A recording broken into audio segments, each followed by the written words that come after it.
दुकान लघु कथा जिसके लेखक आशीष सकलेचा हैं। महेश अपने 20 वर्षीय बेटे को बता रहा था, बेटा वह दुकान देख रहे हो ना, उसे तुम्हारे दादाजी ने बहुत साल पहले बहुत सस्ते में बेच दिया था।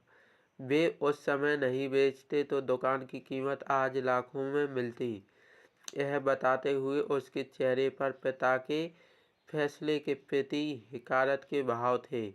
बेटे ने कहा, पापा आप आज खरीद लो, जिस हिसाब से कीमतें बढ़ रही हैं 10-20 साल बाद तो यह करोड़ों की हो जाएगी। महेश कहने लगा, बेटा मैं कैसे खरीद सकता हूँ, तुम तो जानते ही हो घर के खर्च इतने हैं कि वेतन से कुछ बचता ही नहीं है। तुम्हारी पढ़ाई के लिए जो कर्ज लिया था उसे चुकाने के लिए मजबूरन तुम्हारी माँ के कुछ जेवर बेचने की सोच रहा हूँ। मेरे ऊपर और भी जिम्मेदारियाँ हैं।